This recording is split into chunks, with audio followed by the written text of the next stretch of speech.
का उडाला। दादांवर प्रेम करणाऱ्यांवर आभाळा एवढं दुःख कोसळलं। कितीतरी वेळा कुणाचाच या बातमीवर, माझाच काही कुणाचाच या बातमीवर विश्वास बसत नव्हता। प्रत्येकाच्या डोळ्यात अश्रू होते, मनात दुःख होतं। दादा वेळ कधीच चुकवत नव्हते, पण त्या दिवशी नियतीने मात्र वेळ चुकवली। लाख गेले तरी चालतील, पण लाखांचा पोशिंदा जगला पाहिजे असं आपण नेहमी म्हणतो। पण त्या दिवशी सभापती महोदय अगदी विपरीत घडलं। लाखांचा पोशिंदा गेला। दादांचं नाव अजित होतं, पण नियतीसमोर ते जिंकू शकले नाहीत। दादा लाखो त्यांच्या कार्यकर्त्यांना, अनुयायांना, त्यांच्यावर प्रेम करणाऱ्यांना अनाथ करून गेले, ही मात्र वस्तुस्थिती आहे। यामध्ये मी एवढंच म्हणेन, बिछड़ा कुछ इस अदा से कि रुत ही बदल गया, बिछड़ा कुछ इस अदा से कि रुत ही बदल गया, एक इंसान सारे शहर को ही वीरान कर गया। या दुर्घटनेनं पवार कुटुंबियांवर काळाने घाला घातला। दुःखाचा डोंगर कोसळणं म्हणजे काय असतं हे मी स्वतः देखील अनुभवलंय। माझी 2 मुलं अपघातात मी गमावली, त्यावेळी मी दुःख पाहिलंय। त्यामुळे सुनेत्राताई, पार्थ, जय आणि एकूणच पवार कुटुंबियांच्या दुःखाची आपण सगळेच कल्पना करू शकतो। माझे गुरुवर्य धर्मवीर आनंद दिघे साहेबांना सुद्धा मी अपघातातच गमावलं, आणि त्यावेळी देखील दुःख काय असतं हे मी पाहिलंय। साहेबांवर प्रेम करणाऱ्या लाखो लोकांची काय अवस्था झाली तेही पाहिले, कारण तेही अचानक निघून गेले। त्यामुळे दादांवर अतोनात प्रेम करणाऱ्या लोकांची वेदना आपण जाणतो। आजही सभागृहातल्या अनेकांच्या डोळ्यात अश्रू आहेत, दुःख आहे। हे दुःख पचवणं, दादा आपल्यात नाहीत हे मान्य करणं अवघड नाही तर अशक्य आहे। आपल्या राज्यानं एक अत्यंत कर्तृत्ववान नेता गमावलाय। शब्द आणि वेळेला किंमत देणारा नेता गमावलाय। एक खंबीर, निर्भीड लोकनेता गमावलाय। राजकारणातला दादा माणूस गमावलाय। धडाडीचा आणि दूरदृष्टी असलेला विकास पुरुष गमावलाय।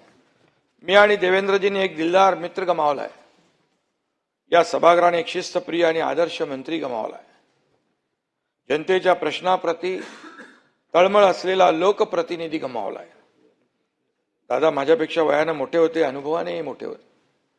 मी माझा मोठा भाऊ गमावलाय असं सातत्याने ते गेल्यापासून वाटतंय। दादा फणसासारखे होते, बाहेरून कडक आणि आतून मऊ।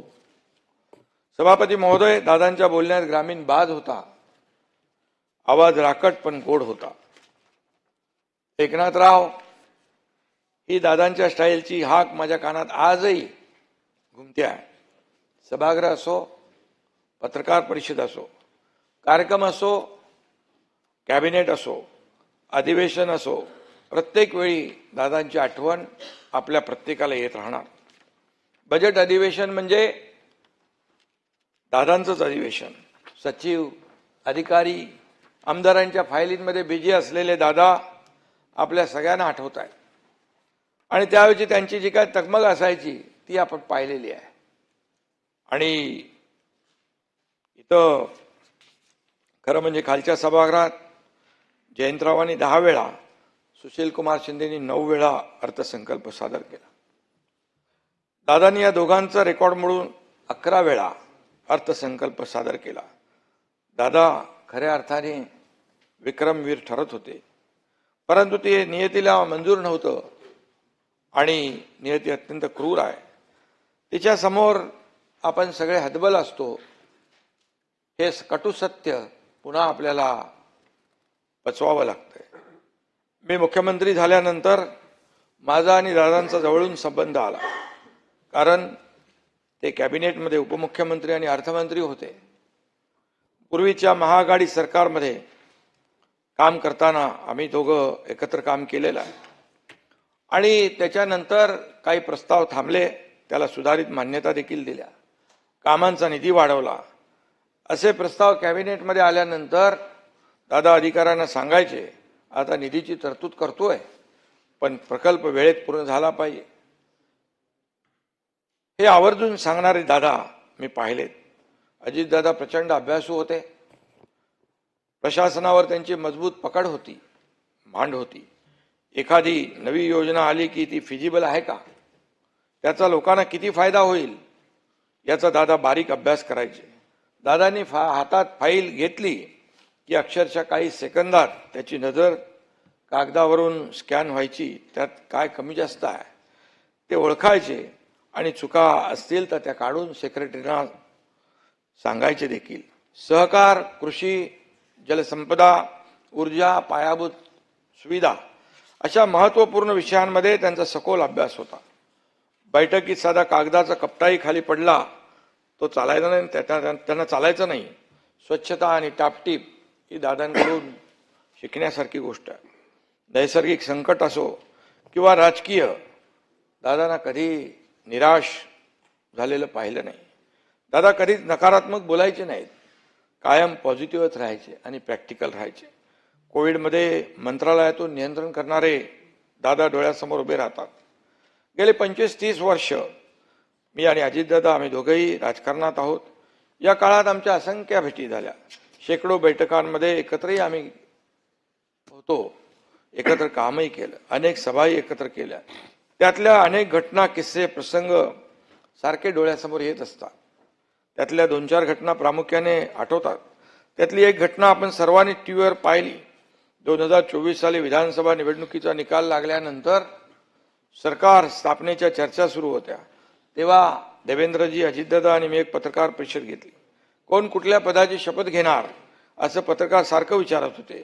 आमची चर्चा सुरू होती आणि आमची चर्चा सुरू आहे, संध्याकाळपर्यंत सगळं काही स्पष्ट होईल असं मी पत्रकारांना सांगत होतो. पण पत्रकार काही मागे हटत नव्हते. तेवढ्यात दादांनी माझ्या हातून माईक घेतला आणि म्हणाले, एकनाथरावांचं मला माहीत नाही, परंतु मी मात्र उपमुख्यमंत्री पदाची शपथ घेणार आहे, हे नक्की. त्यानंतर पत्रकार परिषदेमध्ये एकच हशा पिकला. पत्रकारांना ही बातमी मिळाली. दादांच्या हजरजबाबीपणाची अशी असंख्य उदाहरणं या ठिकाणी सांगता येतील. असेच अनेक उदाहरणं आहेत. आणि मी आणि अजितदादा आणि देवेंद्रजी यांचं एक बॉन्डिंग होतं आणि एक म्हटलं तर ट्रायंगल ऑफ स्टॅबिलिटी अशा प्रकारचं आम्ही काम करत होतो. आम्ही समभुज